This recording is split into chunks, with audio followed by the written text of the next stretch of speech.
problems of identity. Yeah. I have a problem with identity, that's true. Who doesn't? Who doesn't? But you made a piece out of it. Yeah, you have a particular, I mean, that's, if you look into your history of body of work, almost all your pieces are about identity. And That's true, that's an underlining right. thing. So how you relate identity to place, you know, how you relate it to interaction between generations, What's that, Mike? Oh, it's the. how you relate it to working with different artists. These are all things that you They're pretty pursue. bright and they're a little spooked, and I think that might actually work well. How did you come to this particular piece? How did this generate? You know, like. What was its incubation? Its birth? You know, Its birth. tags I and didn't stuff. have anything There to was do a with lot its of- birth. there was a lot of- I was looking at it as a homeless thing. Yeah. Person who's, At the time, felt different so much people who go become homeless for different reasons. Mostly, some of them because they choose it. They don't want to be in the regular society. Yeah, that's Society doesn't fit them anymore. So that, to me, that was about identity. But I let Tatsu take over, do the film, let him direct, and let Francis direct the music. And I heard you doing text in my head, so it was exciting to have you come up and be a part of that. Yeah. Well, I'm happy to be here. Now, did you know a lot of homeless people? Were you running into them a lot? I mean, you're in San Francisco, so they're all over the place. And because of where I work at Pete's Coffee Shop, there's nothing but homeless, the drug addicts, and You mean coming in or out, around, on the outside, or? Oh, they walk right in and grab our stuff and walk out. Ah, Or they try to order. Yeah, there's this guy who, someone told me, oh, he must have been a heroin addict. He came in to try to order, and every time he'd start his sentence, his eyes would roll back, and he'd just look like he was going to fall asleep. And then someone ended up paying for him, and when he tried to walk out, he walked towards the door, towards the wall instead. In the condiment station, I had to hold his hand, and I said, "Are you trying to get out?" He doesn't say anything, and I just hold his hand and I lead him outside. And then he started walking, and he falls over, gets up and sits down in a chair, and I'm like, wow, that's just incredible. yeah, that's heavy. How old a guy was he? He probably was, I would say probably late 40s, maybe early 50s. It's really hard to tell, you know, how people age differently from Yeah, things. yeah. But there's one of those, I forgot what you call them anyways, the heroin addicts go there to get their They're fix, fixed. but it's a special place, a clinic. Uh-huh. Yeah, and then there's the homeless soup kitchen across the street. So they wander over. And I sort of don't blame them, and my second manager was really nice. He'd give them a coffee and do stuff, but When you say you don't blame them, what do you mean? You don't blame them for what? For being for wanting homeless, to or? come in Oh, and for- getting hot water and making Oh. their hot cocoa there in our Yeah. condiment station. And Well, you're the messing everything source. up. It's there. Yeah, then using Yeah. our bathroom and taking their shower in the bathroom. Yeah. I don't blame them, but it just makes it hard for us. Well, it's not good for business. Yeah, and then people complain, and it goes to corporate, and it comes back around in the Yeah. cycle, and it's just very hard overall. Yeah. And the I common- worked in a place like that once, Yeah. downtown LA. And that interaction was always challenging. But it is a business, you know. And you and- got, yeah, You know, a lot of those people, you'd set limits and a lot of them would respect the limits, you know, when they were together. They weren't as druggy as what you describe, you know. They were just homeless or struggling. So they, you know, but you'd have to police the restrooms and such as that. yeah. You pay attention when someone goes in and they're not out in 5 minutes. You'd have to deal with that. Yeah, they're probably Yeah. shooting up or doing something Yeah. to get their shower. Or taking a shower, you know. They've done smoke stuff in there and shoot up and all kinds of stuff. And some of them come in, I think they're homeless. I mean, they got their carts, park it outside, and they start plugging in all their cell phone things. So obviously, they probably have stolen cell phones that they're taking information off or doing something with it. And people got their own businesses, and next door at the Wells Fargo where we do banking, they said some homeless people come in there, they have more in their bank accounts than we do. Yeah, So people are obviously choosing to Yeah. live it that way. yeah, yeah, a lot of people are. So how'd you get from there to Abe? Because it is, in his book, it is about choices. Those are choices. Yeah, Those that's folks all. in those boxes, those are highly designed boxes. And there's a heavy code for how they are, how you design them. You have to have your shelves, you have to have your window, you have to have your pencil or Yeah. ballpoint pen. So how'd you go from that cafe thing to boxes?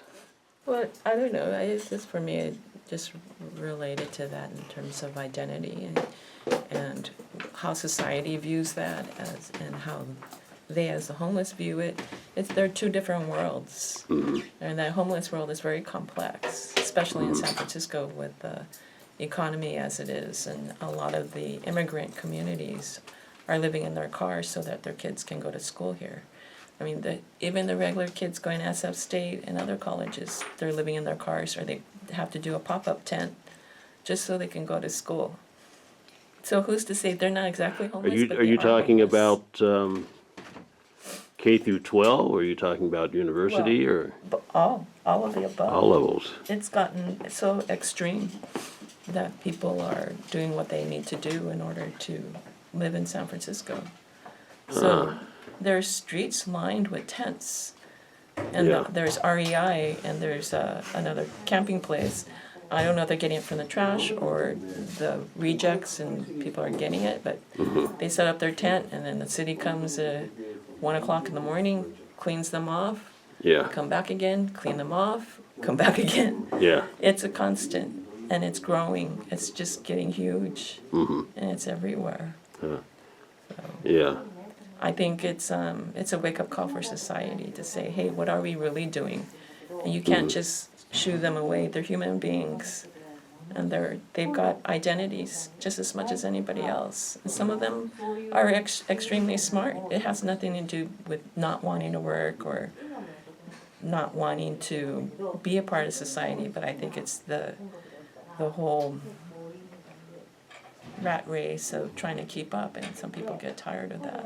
yeah, yeah. It's too much stress. Opt out, or opt for a different way. They actually didn't opt out. If you opt out, you're out. But a different model, Yeah, different economic model. Yeah, I think. yeah. It's interesting. When I lived in New York, I was walking down the street one day on Broadway, busy day. Cat comes up to me, black cat, and he starts just, asking for money, and I just said, I'm out of here, get out of here, not interested. And he stopped me, and he got angry. He said, I'm a human being. You need to treat me like a human being. You don't have to give me any money, but you can't, there's no need to talk to me that way. It's ridiculous stuff. And I looked at him, I said, you're right. I apologize. I'm not going to give you any money. I don't have it to give you. But you're right. And I bowed to him. And I went on. Because he stood up for his dignity. There's a level of human dignity. You do get tired of it. I reacted that way because I just got tired. In New York, Yeah, there's so many. it's all over the place, Back then, that was back in the 80s, which was nothing like compared to now, So, yeah, it's very important. All right, that's it for now. We'll be back. Thank you. Thank you. Melody Takata, the creator of Boxes 2018. You did create it. No matter what you say, it's yours. It's yours. All right.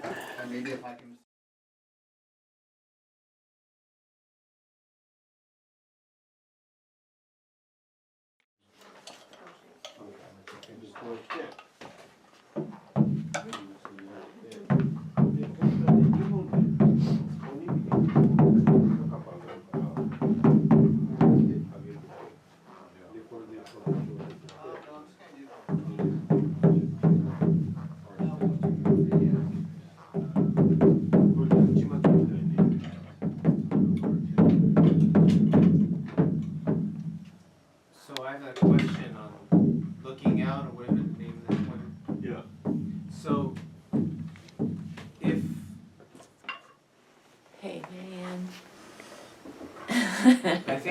that since you liked the way Roper interacted with the music, so the question I would have is two ways to do that particular track is if you have the file for that music, we run it together with Roper doing his text over that, Yeah, if you have the file. yeah, I have a file. Okay, all right, so that's something we'll just need to tell Jay. That'll be like the last thing in the session. So we could just project the movie and have the soundtrack anyway there, or I could just give you just a file. Well, I guess the question would be whether we would record a live Okay, I don't know if it's formatted.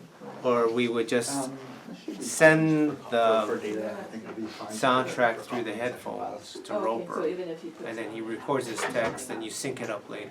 Yeah, we could do that. I think that would be easy. That would be easy. Yeah. That would be easier. Yeah, that would be easier. Okay, Yeah. it's not as interactive in some ways, but not really. No, but then I have a, But you can time code Yeah. it, right? So yeah, okay, that would be better. okay. So that means that'll. So Roper, would that be okay for the last? So the last one is you're the only one really recording, because Yeah. we're gonna run the film, Mm-hmm. and then you're gonna do text with it, Okay, and then we're going to reassemble it later, later, because then you'll be the only track that we're recording today on that particular one. yeah, okay, that's fine. Yeah. Makes sense. Okay. Makes So- sense. So from a standpoint, in terms of what makes sense from less complicated to, more complicated to less complicated, or less, is to record the instrumental pieces, then record the text pieces. And then, For the whole piece? well, what we'll do is this is what I had in mind. We'll do Dewdrop first. We'll do, I think, so the question would be whether we want to group all the text pieces together or not. But if we don't have to, then I would prefer to go in somewhat in order. In sequence. I would prefer sequence, Okay, so. because then it has its feel. Because if we could do it in sequence, then we have Dewdrop first, which is good for us to warm up. Then Roper text with gong. Then the first film.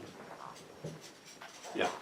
And then we could record shamisen solo, moving into Roper text with shamisen ensemble as one go. Yeah. And then. Jay, is it okay if they stage? So I should extract the audio file for them now then. Well, only if you wanted to go to tape. Yeah. It doesn't. But if it would help you sync it, then you should. Or wouldn't Roper be listening to the sound? Right. That's. Yeah. Yeah. He should. He should be listening We to should the send the laptop. Yeah. All we would have to do is send the laptop source to the board, Right, yeah. because So- we're not keeping that part. Right. So the I just have to- MP3 or whatever. Yeah, I have to extract, yeah. So you don't actually have to extract the audio. You Right. just have to do a send from the laptop. So let me do that right now.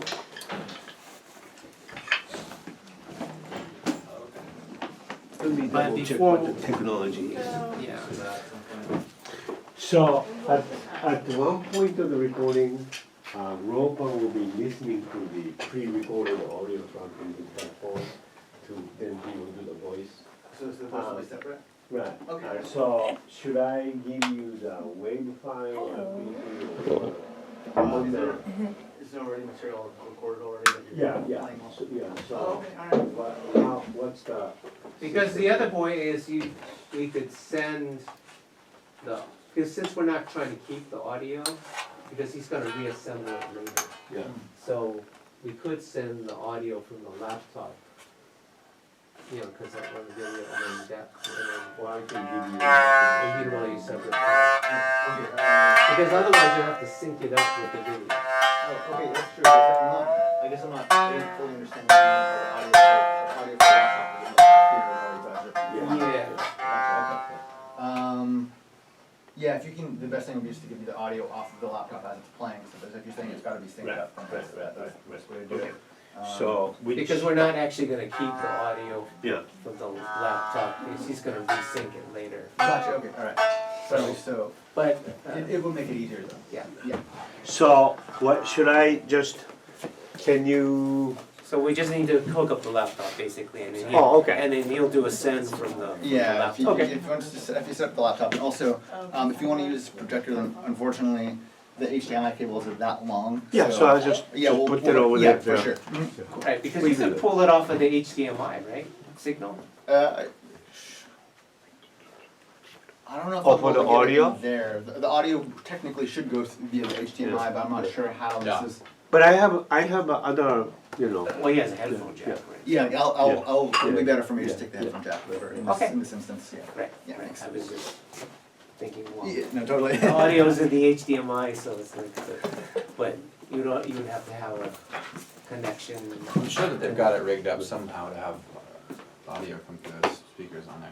I don't know Yeah. if that makes sense. I just don't see any cables coming out of here, but it looks like they would go to. oh, for the second movie, all he needs to listen is the sound, so, Okay, alright. Yeah. So you can just put, yeah, and the headphone. You The put it in the first headphone. is no sound on the movie, so they just have to watch the video. Oh, okay. yeah, Okay. Yeah. yeah, this is, You may have to remind me. oh, of Yeah. course, no problem. We'll just, we'll do these things at one at a time, We're just trying to give you the heads up No, for sure, that's of pretty what's sure. coming down the line, Yeah. since this is a little bit.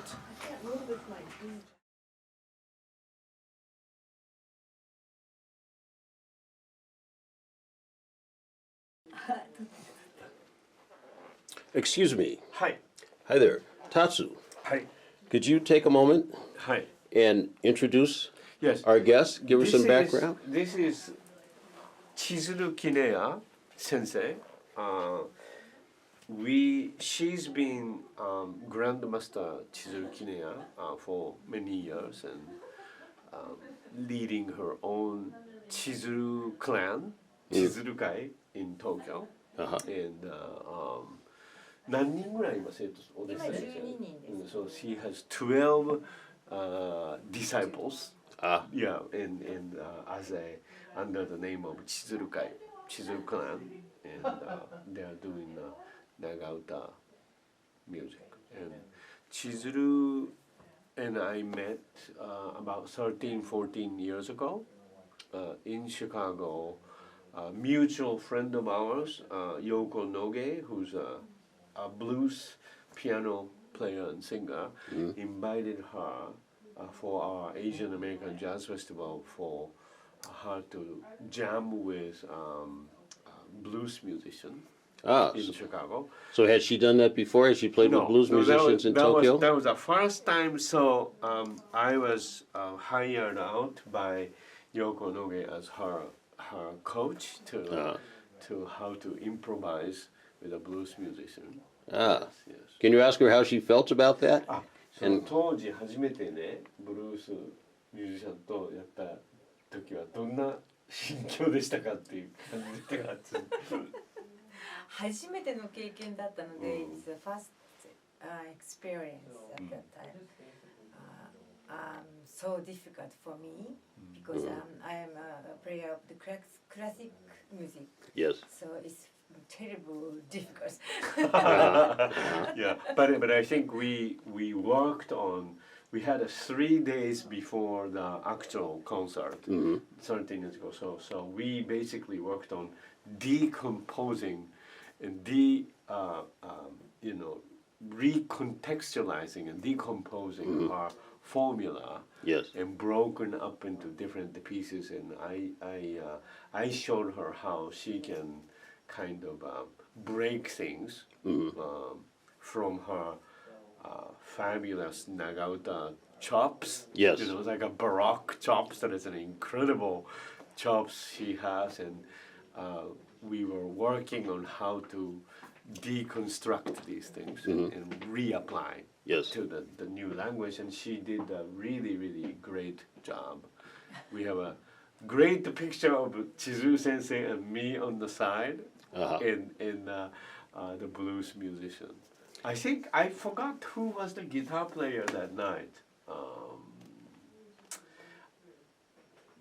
Because we worked with several different blues players, but I can't remember who that was for the show. That will be coming back to me shortly. Uh-huh. Yeah, but since then, here's an interesting thing.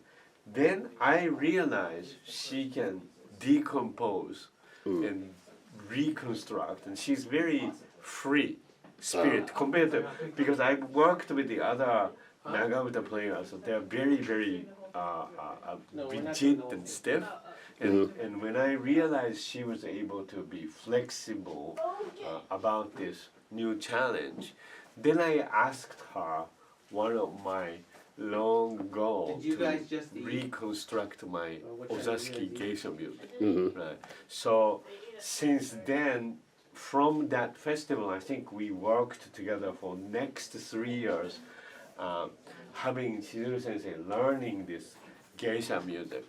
Yeah. Then I went to Tokyo a couple of times, and she came over, and we worked. Well, now explain something.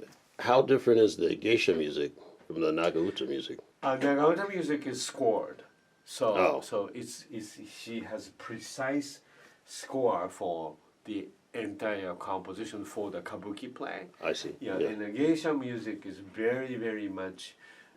It's a formulated improvisation, I see. so you have to improvise a lot. Ah. And also we have this swing party part that's called the ohayashi, and every song has this little party thing. So I had to work with her. Well, how did you like doing that geisha music? そういうなんかお座敷三味線をやってみてどうでしたかっていう。 And very interesting. Different from nagauta. My heart, my mind is very free to play shamisen. 自由な感じにしてる。So freedom. So it's like getting out of jail in a way, right? だから牢屋から出てきたような感じですかっていう。Yeah. And so playing the blues helped to move into the. Yes, because I think the blues music is very similar to the kind of music that I grew up with. The shamisen, it's kind of like It's very structured, lyrics changes but all the time. Yeah. Bridge of the song gets shifted into different places. Yes. Yeah, so it's a very free, and it's not as free like a free jazz. Right. It's still It's has this structured. Structure. Yeah, it's not but formula. the way the structure be arranged is very free. Yeah. So she and I work. That's why it's lasted so long. Yeah, probably. And everyone does it Right, because it's right. it's got a structure that everyone can understand. Yeah. I mean, musicians, but even listeners. Right. So they always have a place of connection, but you can do what you want on top of it. Right. Almost Almost what you want. But there is that's like playing the blues is like getting out of jail but being on probation. Right? But then you come here and this is even more free. なんかブルースミュージックっていうのは彼曰くね、そのジェールから仮出所して出てきてる感じで、このあるストラクチャーがあって、そのストラクチャーの中で自由にやるみたいな、まあお座敷芸みたいなものがあって、だから彼の意見では長い間ね、ブルースがこうずっとみんなの間で親しまれて、しかもみんながブルースをやるっていうのは多分そういうことなんじゃないかな。この自由なところとストラクチャーのあるところがこう、Now, I did last year I played with the two of you Yes. in Francis's Right. project. Excuse me. Ah, I set up headphones for y'all. Put this. Maybe the best thing is to. Is this going to be in the way? バチバチ危ないバチバチ。おう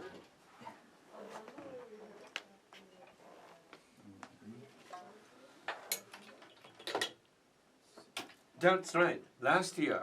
Yeah. He did, yeah. Yeah, and I will say, to my perceptions, that she's even more into this stuff a year later, and then there's a difference in how you play and how you approach ね、 this 去 music. 年ほら一緒にレコーディングした時と、今日今回の比べると先生もっと前よりも自由になってるような気がするってローパーがね。年を取ったから。Got older. Yeah. Oh well. Okay. You know, and even this week, between the beginning of the rehearsals and by the performances yesterday, she developed attitude. うん。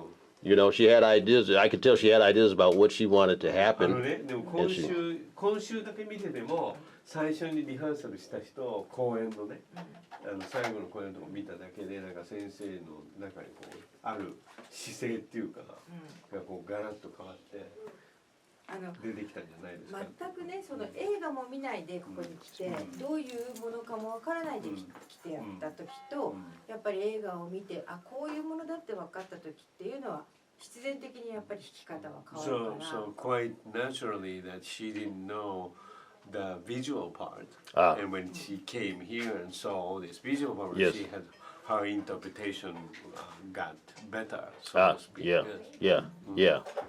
yeah. I liked it. She took control in a couple places. まあ You で know, も先生 wasn't も it? こうもっと自主的にね、こうミュージックをコントロールして弾くみたいな弾き方をしてたんで。Which is what she's used to doing back home, right? Because she's the Right. big cheese Right. back home. Yeah. まああれですからね、その長唄会ではさ、どっちかっていうとほら縦三味線でこう指揮者っていうかねみたいなものだからこういうこの自由なことはあんまりできないわけだから。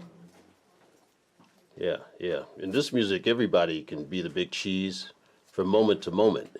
まあこ You の know. 音楽ではね、いろんな箇所で一人一人がそのコントロールを持って音楽ができるっていう。 Yeah. Well, I'm very happy to work with you and to meet you. Yeah. And if I ever get back to Tokyo, we may do a project. Yes. まあ東京に行ったらね演奏一緒にしたいですね。 Okay. Yeah, Please. yeah, I'm yeah. ready. I have a piece for tuba and shamisen, Good. you know. Yeah. Okay.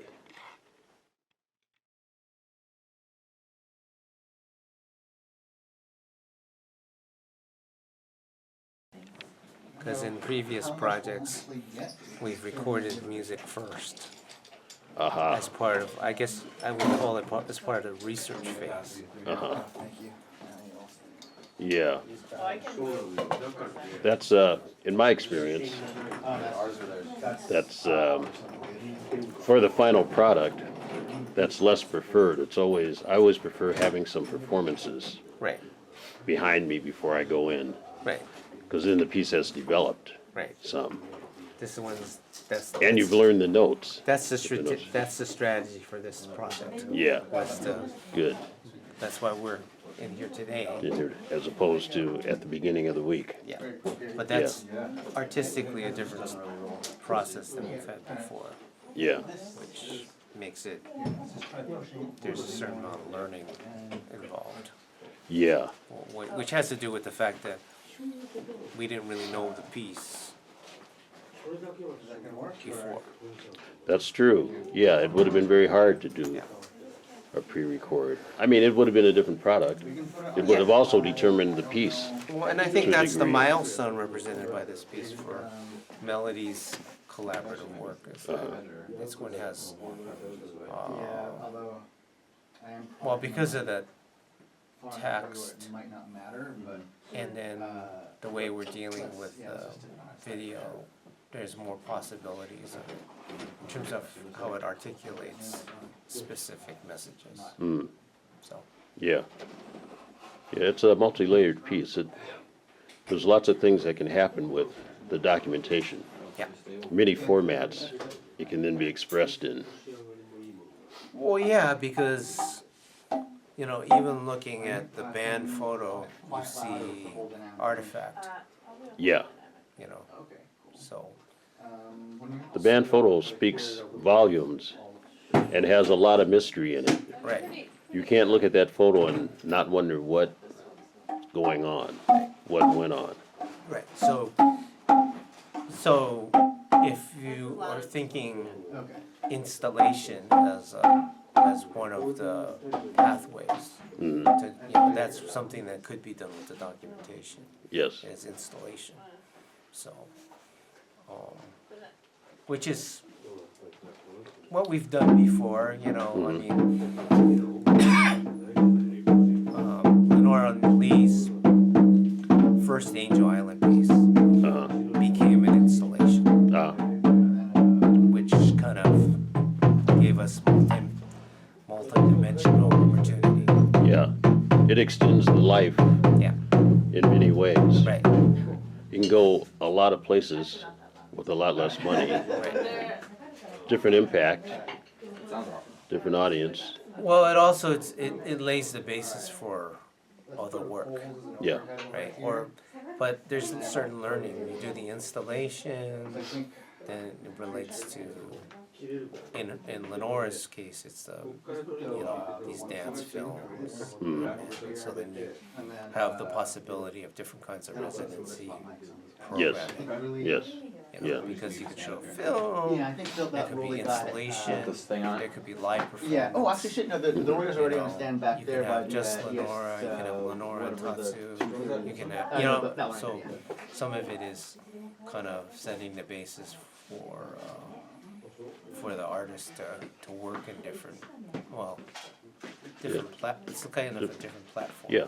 Yeah. Different formats. Yeah. Different geographies Yeah. all over the place. Yeah. Okay.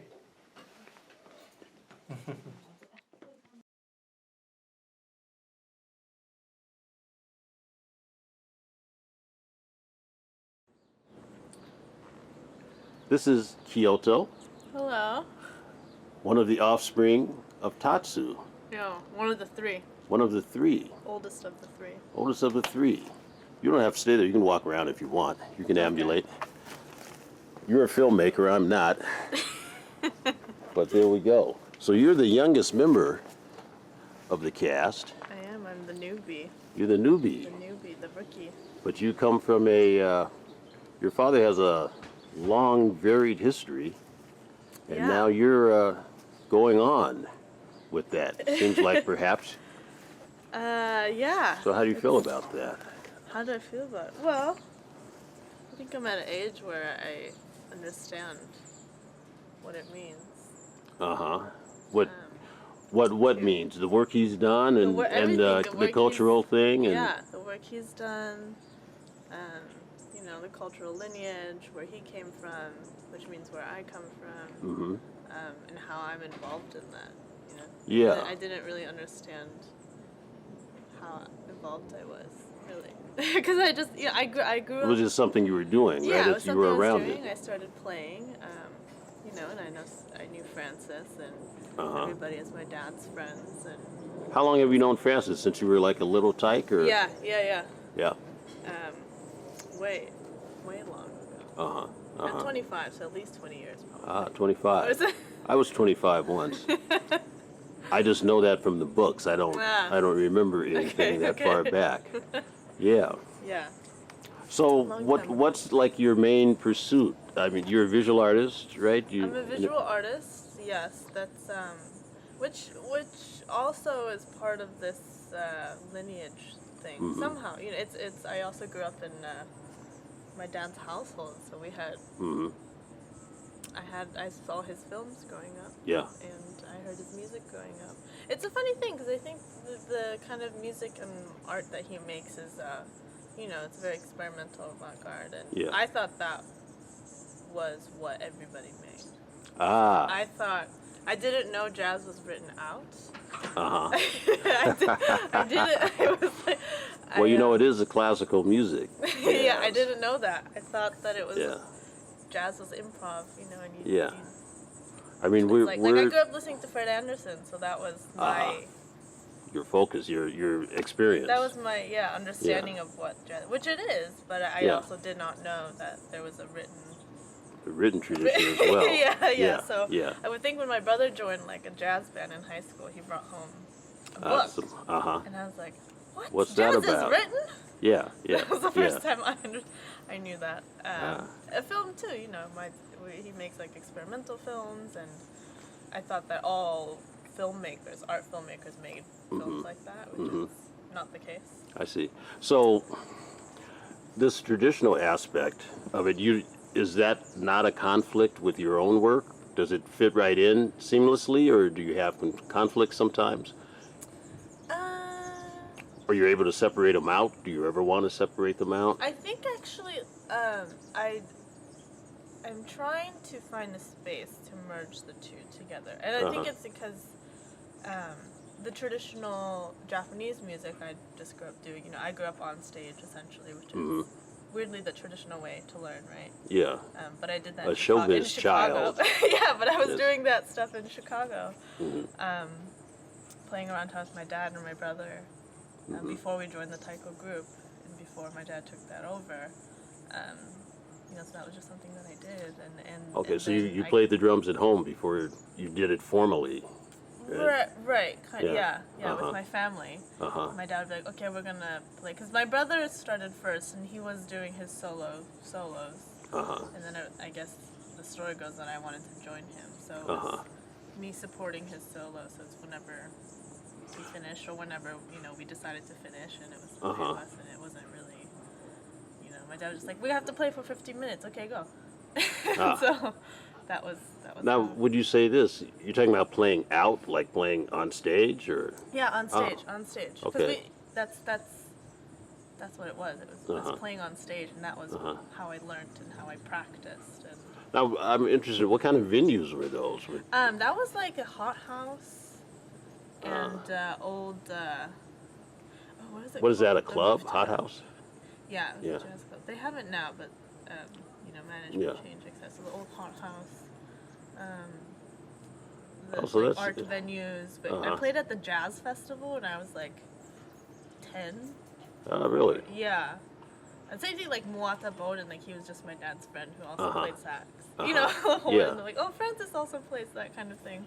But I played with them, not understanding like where I was playing at or Yeah. what really I was doing. I was just told to play taiko with everybody. So you love the stage? Do you? Because a lot of performers don't love the stage. I love the stage. but- I think there's a part of me that does, but I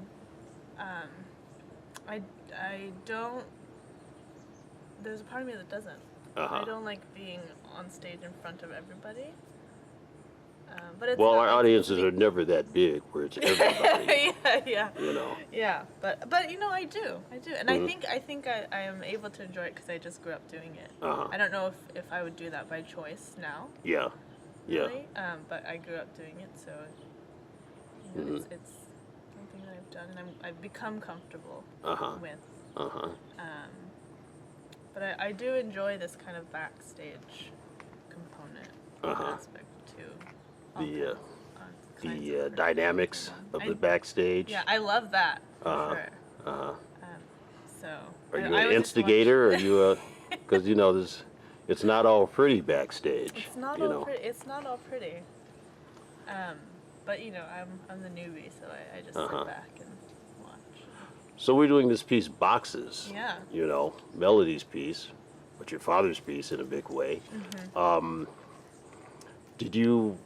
Because it's come together in a very strange way, I would say. I mean, it's a collaborative work. Right. Do you have any? What kind of connection did you have to it before we got here? Has that changed at all since we've been rehearsing and performing? And now we're going to record it, and that's going to be a totally different experience, Yeah. I would think. Well, I read the book way before, long ago. It's kind of a strange book, huh? It's a strange book. It's uncomfortable. You know, right, and he's, you know, they say Abe Kobo is like the Kafka of Japan. I love Kafka. And I've, you know, been told, maybe my dad tells me he kind of grew up with that crowd and his relationship with that, so that's also like a very weird personal connection. Yeah.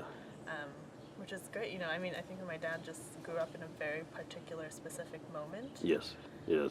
Um, And he in a particular spot exactly. during right. those moments. right, during Yeah. those moments. Yeah.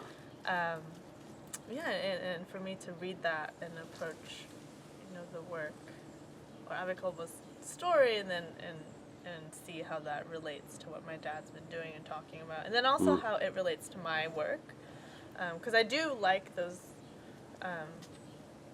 Yeah, I like Kafka, I like Abe Kobo, I like I'm forgetting his name right now. He wrote the Sleeping Beauties one. Oh my gosh, I'm blanking. Well, I'm not going to help you blank.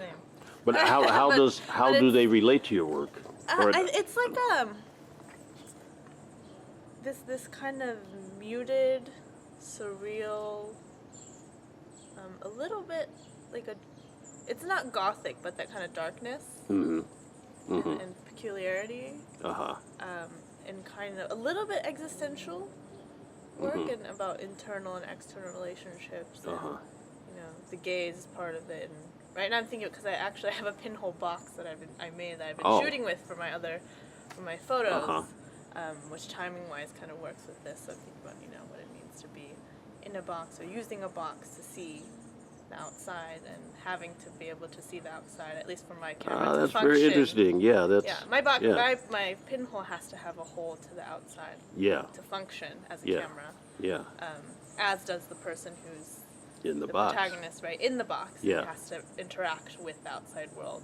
Yeah, through that box through- and the limitations of that slit. Through vision, Yeah. essentially, and But to see to the sides, he has to move around. He Right, has to change exactly. position. He can't. yeah, and it's this weird internal-external relationship, because he's externalizing all of his thoughts in the inside of the box. Yeah. So it's a matter of Even to the point of writing them down right, well, on he's the writing box. them on the inside of the box, but is that Yeah. still in the internal space of his head space? You know, that's the box of it. Is it outside of your body and, you know, tangible Yeah. now as an external, you know, so it's these kind of layers. So I've been thinking about that a little bit, but so yeah, I read that a little bit ago, and I really enjoyed it, and now being a part of this project, it's interesting because I think my interpretation of the story might be different than what Yes. the performance Mm-hmm. has been. I actually don't quite Well- know what the performance really is about from Melody's point of view, Yeah. but I do know it's very different from my take on the Yeah. narrative. Yeah. Actually, Well, I question if there is a story in this piece. You know. Yeah, I yeah. mean, maybe someone looking at it can create their own narrative. right. But it's interesting that you say that, because for me, in this work, even though I'm doing the narrative, for the overall work, I don't have it yet. I Yeah. don't know what that narrative is, Right, right. because I question if there is even one, you know, Yeah. which is fine with me, because Yeah. I'm, you know, Well, I see that there are different sections, yeah, you know, within this overall Exactly. project, but I don't really quite have a grasp on how they, yeah, Yeah. are connected. yeah. Yet, you know, and, Well, and If ever. I mean, I have enough rules and glue in my life that I can right, not worry about it here. right, You know, so yeah, that's interesting. yeah, and it's, Yeah. you know, and yeah, what it beyond like the box being the box, Yeah, which I think is the that's where it gets interesting, how you can contextualize what the box is, or if the box is even a box, or Yeah. because I think, I mean, the phrase you use the phrase, I think, outside the box so often that yeah, I think it's inherently understood yes, a little bit, yes, what the implications of this piece with the narrative, with the, you know, all of the social cues for things like that, but yeah, so it's and I mean, it was kind of nice to come, because I had absolutely no idea. I just knew it was called Boxes. I knew Yeah. I shot part of the film though, ah, so I did that part. I shot this one. the crazy, Yeah. yeah, This one. The very kinetic. Stop animation, right? Yeah, yeah. So I shot that one. So that was, I had a vision of what this person was supposed to be, or what, you know, I had projected this, the headspace of this person to be. So that was one approach, I guess. A little bit of craziness, and this is also tying together the other pieces that Melody has done. From pages and shadow, and So you know that background, you know that history. Right, right. Were you part of those pieces? Yes, I yeah. was. Oh, okay. All right. So. The informed artist, an informed artist. Okay. But I was involved in this piece, so I kind of see where the points of interest that Melody has taken from these other works. I see. Yeah. So Okay. I'm familiar a little bit in that sense. Yeah. Very important. Well, I'm going to wrap it up now because I think we're getting closer, and I have to have my shawu chi to get in the mood. Yes.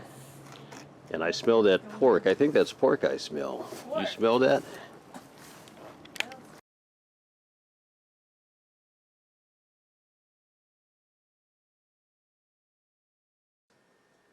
Your box camera? That's from another time, another age.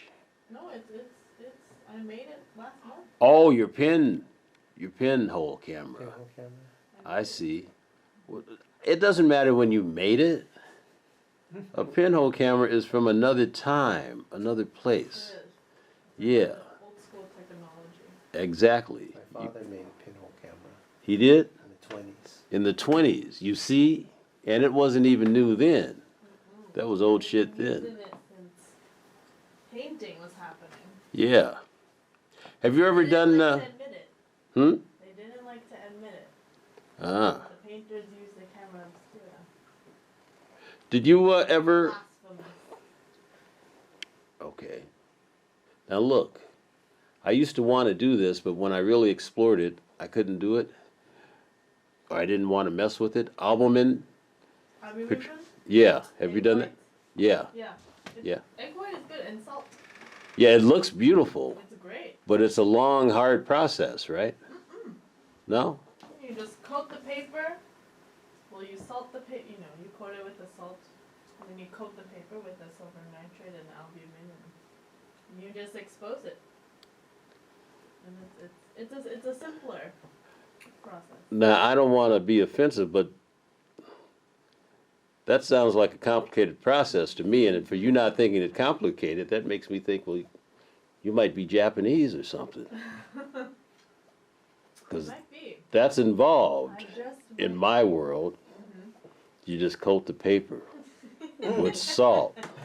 You just coat it and expose it. And then you put the egg whites on. Yep. But you got to separate the egg whites from the yolk. Well, you nowadays not? they sell just the egg white. Well, this is true. This is true. They do M3 seem- or an M2? You know what? I don't know. This is Ed Wilkerson's camera. I'm keeping it in. It's an M3. Oh, okay, cool. Real pretty. It's a good camera. Yeah, I have an M6 and then I was gonna get like an M2. And your father made a pinhole camera in the 20s? Yeah, he was like 6 or 7 years old. Ah. The one that was on here broke. Yeah. So where was he living then? I actually use it Shanghai. Shanghai. visually for my, 'cause it's way easier. So he told you, why did he tell you about that? But it froze on me before I. He doesn't still have the camera, does he? No, it's just that. So, if you go to my house, my father's prized collection is his photo albums. Ah. So he doesn't have any pictures. I don't know that he has pictures taken with the pinhole. It's just that he wants to. He just wants to. He talks about kind of how we got into photography. So, just like how he talks about how we got into listening to opera was that he built his own radio, Ah. diode radio. Yeah, diode, yeah. And then the first thing that he heard was Italian opera. Oh, that's what came through. Yeah. But where was it being broadcast from? That was Shanghai, see. So So Shanghai already was, had radio and it Yeah. had, because it was a large Western presence for, by then, at least 60, 70 years. Mm-hmm. So I mean, part of it was, when he talks about it, it's, I think for him, and it's like the emerging modernism, see, in China. Yeah. He was there. Yeah. So, so part of his recollection is that, and then in his photo album collection, there are pictures that he took, Uh-huh. and so he's very proud of that. And then he's proud of the fact that he developed photos, printed them, Yeah. things like that. Contact sheets. He did contact sheets. Yeah. Things like that. So. So this sounds like if he has those albums,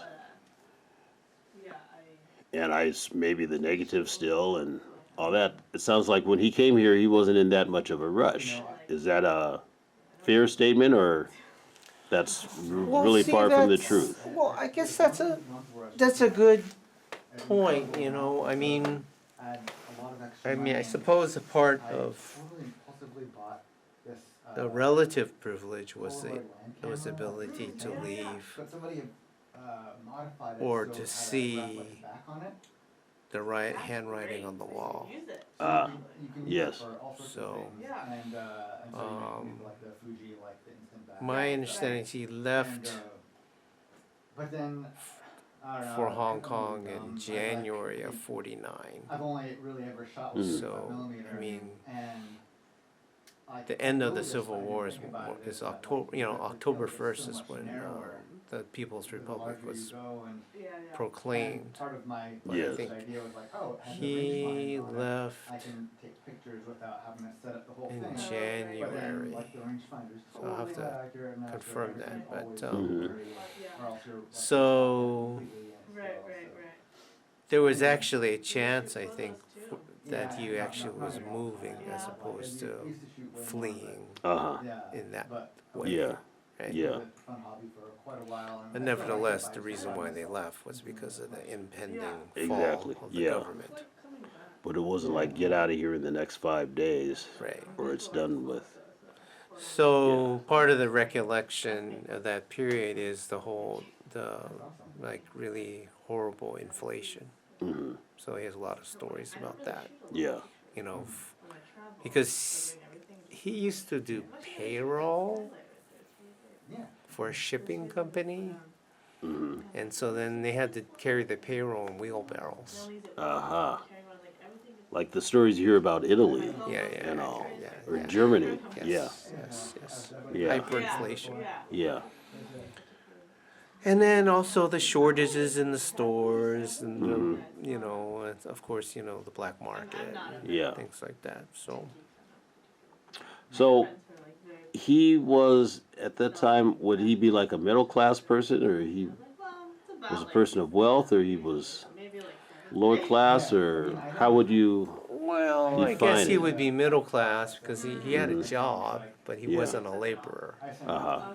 I see. Civil servant kind of level, even if it wasn't civil. Yeah, I mean, he worked Yeah. for a shipping company, so Yeah. Bourgeois kind of thing in the European terms. The bourgeoisie. yeah. Not bourgeois, but the bourgeoisie. Well, the bourgeoisie would be Or the petite. the wealthy people. So petit bourgeois, perhaps, Uh-huh.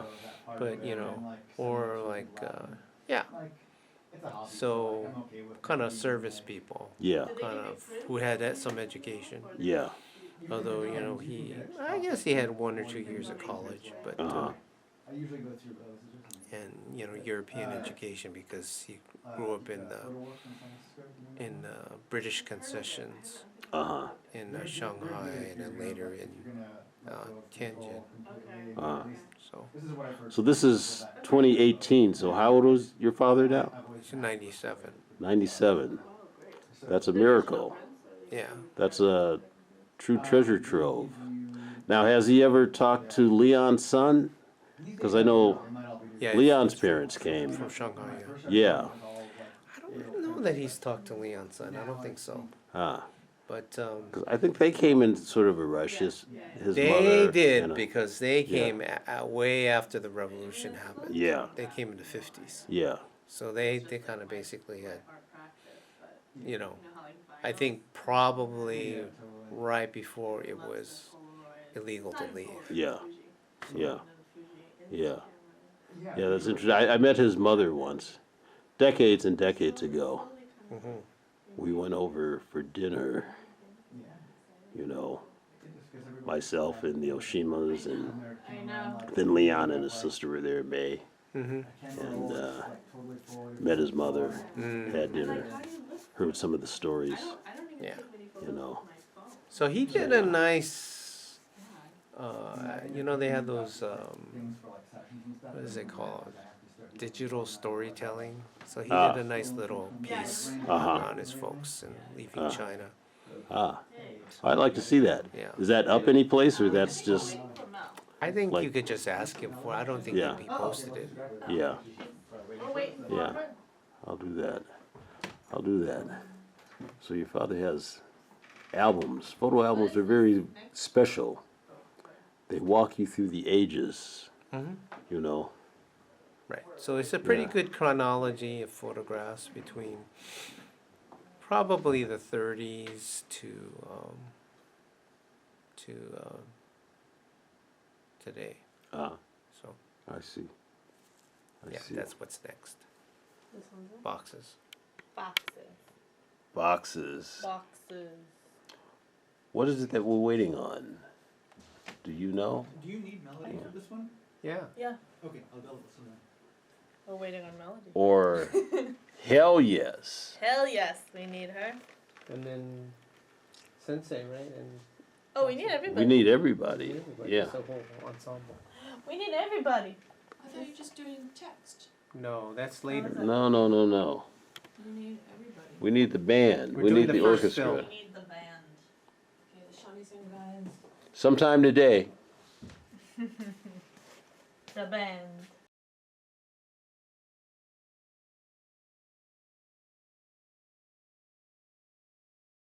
Okay, so my association with all these guys, Kobo Abe, Hiroshi Teshigara, Toru Takemichi, was through my dojo. Gintenkai, which my boss was doing, you know, things with the gambling, and they are very much known as a drunk gambling party people. And I think they're also in the late 60s thing is that they were all kind of in the communist party. Yeah. So I was doing a lot of gopher, the little delivery boy, for their gambling money, either giving their winning money or loaning the money for the betting. So you Or were the the party. courier, the mule. Yes. You're doing this on a bicycle? No, motorcycle. Motorcycle. Yes. And we had about 5 guys in my group that was biking. Yeah. This is Tokyo? Yes, downtown Tokyo. Yes. Yes. Lesser known history, but I think if you go Wikipedia on Kobo Abe, not the Wikipedia, but I think if you go to the off the record history little writing and essays that people wrote about Abe, everybody knows he was fond of drinking. He was very, very heavy gambler. Yeah. Compulsive gambler, I would say, because I think he did the horse race and boat race in the other betting. Boat races. Right, yeah. And some of his associates were actually doing the card game betting. I think it's a deeper gambling than horse and bicycle. You know. Well, it's more personal. Card games. Yeah, card games are really, really, really, really heavy duty gambling, and we used to have a job on the card game place, which usually is in like an upstairs of the residential area. our job. So this wasn't sanctioned. These are like private games. Yeah, those are private games. Yeah. So watch Sopranos to understand that mechanism, but my job for that one is to hold the shoes for everybody right by the entrance. Really? We tie their shoes into one rope, so that I hold the rope and everybody's shoes is tied. Those are the traditionally called gesokuban. Yeah, gesokuban means you tie the shoes together and wait, so that people don't run away. They can't roll. Yeah, that's what I was wondering. Yeah, That's what it so sounded then like. there are a couple of other guys are out on the street watching for the police squad, so that when I get the signal that police is coming to inspect, or for some reason I will let the shoes loose. Otherwise, I will just hold the shoes together. And I think that was like a part of the traditional practice, and that's what I was doing. So Tatsu, who are you working for? You say this was part of your dojo, but it sounds like you were working for an enforcer. Yes. Would you describe it that way? It was I think today's term is organized crime. Yeah. Yeah. The known was sounding as a lot as like a this. Yakuza family. Yes. And my entertainment squad was partially financed by them. So I see. Yeah. So you didn't have to be a part of them. You were just Well, an we were outcrop. we were soon to be part of. Yeah, I think we all had the tickets to be part of the real thing. But I got out of Get out before of that. there before that. I came to America before that happened. Yes. Do you regret that, or would you rather been No, part no, of that no. whole thing? I'm very, very happy that I Yeah. made the decision to be here. Yeah. Yes. Because you're still here on the planet. Yes, You may not be because I think on the once you are made to be the real member of these things, you cannot get out. You would not get out of the neighborhood. You would not do other things. Yeah. Yeah, Yeah. and my freedom is, but I think my debate was, I was a little bit attracted to that life because there was there's a lot of cash. Yeah. Where my high school classmates were making 300 yen or 200 yen something per hour. I was making, $200, $300 a day doing what I was doing. So Yeah. I was a little That's bit, very attractive. yes. Yeah. Because you see these Fender precision bass on the wall there. Yeah. When I was teenager in Japan, that costed $4,000-$5,000. Oh, really? Yeah. And you had one? precision. Well, no, I didn't have one, but I wanted one. Yeah, I wanted It was one. possible. It could have It been was possible. possible for me to. I spend the most of my money for girls, ladies. I understand that. I bought them nice things all the time. Because they cost you money no matter how you go about it. Because you're going to pay. No offense over there. The people I was interested in as a teenager was grown-up geisha ladies. So if you want to go out with them, you have to spend gotta pay some the- money. yeah, Right. yeah, So yeah. instead of a precision bass, I waited to buy the real Fender bass until I came to the United States. I see. Yeah. I see. My first Fender bass was bought in 1976 in a music store in Athens, Ohio. That was my first. Athens? Yes, my first Fender bass I dreamed about. So many years looking at all these American rock stars playing the Fender bass. And I waited. Wait, well, That that was was a like good tenth deal. of the price. Yeah, right. Yeah. I paid like $300 Yeah, it was instead of $4,000. Yeah, Because I right. bought a precision bass Yeah. back then. It was about $300. Yeah. So did Abe seem to be a winner at the gambling, or a loser, or it all I washed think out in he had the... his days winning a lot of games, and it was an interesting thing. I think, if my recollection is correct, I think he also went to bet on the official track. Yeah, as well as the off track. The off track, Yeah, yeah, so I think yeah. he did both. Right.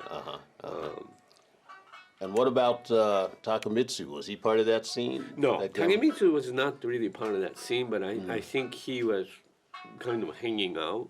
Yeah, so I think I saw Takemitsu the least during that time. Yeah. Right? Yeah. But they were all like from our teenage life. They were all kind of like a god artist, right? I mean, Yeah. the coolest independent filmmaker, director, coolest novelist, coolest musician. You know, like I saw them like a god. You know, yeah, just as much as I respected, you know, people like the free jazz musicians in America and the Stan Brakhage, the American experimental filmmakers, and Kobo Abe, and everybody was like, gee, I want to be like them, which I never be like them, but you know. Well, this piece is, the videos in this piece are very, very important part of it. In fact, they are the piece in a way. Right. And you made those videos. Right. So how did you approach them given your history with these guys? I think when Melody decided that she's interested in, you know, kind of doing this new revision of the Box Man, it was very, very personal for me because I kind of went through all this. Of course, the novel was written way before, you know, my association with them. But I think, you know, by reading, I grew up my teenage time reading all this novels, so it was very, very personal. Yeah. And so I was able to kind of rejuvenate my interpretation of that vision at the time. Yeah. I find the videos, they're extremely kinetic videos. Right. Even when there are static parts of them, Yeah. they're very kinetic. Right. Which Can I hear, are you the whole playing piece the is piano or- like Right. that. It's a lot of Mainly, contradictions and layers Right. in it. You Right. know, which what I know of, the only film by those three that I know is The Woman in the Dunes. Right. You know. But I always wonder about why they didn't make the Boxman into a movie because you know the other ones like a Face of the Other and Pitfall Yeah. and Women in Dooms, they were made into that movie by Decibelle, but they never made this one. Yeah. Well, I can see issues with it, difficulties. I mean, I don't know about the technology then. I mean, Right. you deal with the box in your videos, Right. but I don't know how easy that would have been. Oh no, they could have totally done it. Yeah. Technically they had the way to do that. Yeah. And because their movie crew were very creative, so they did other kind of a so-called special effect kind of shooting on like a Pitfall. So I'm sure they were able to do it. They for some reason they just didn't make this into the movie. It would be great if had the Takemitsu music and Tsuchigahara directed it, and you know that would have been fantastic. Yeah. Well, one does wonder why they didn't. Could be something as simple as money. Well, You I know? think of course, right. Yeah. You know. Or they just may have been tired by the time they did the other one. You never know. It would be interesting to know. Maybe someone knows. Well, you know, I mean, I think Hiroshi Teshigahara had the money because he's from the Sogetsu flower arrangement family. Oh yeah, that's it. You mentioned that. Yeah. So I think they did have the money, but I kind of assumed by my association with these folks that I assumed a lot of their movie and the performance and installation money came from our bosses. Yeah, I believe. I mean, that's, you know, there's no proof, but I think by my view at the time, I think that was my understanding about, this is how these radical underground experimental artists had the money. Is it coming from these guys down, right? Yeah. So that was my interpretation. In fact, you know, I was financed for my weird band things by them, and a lot of other friends of ours the same way. You know, they would be financed by these guys. All right. Okay, very good. Yes. Okay, I think that's gonna be it for now, because I feel that he's almost done with Francis, and he may get to me. It will get to you. Yeah. Yeah. So So- you can sell this video when I die.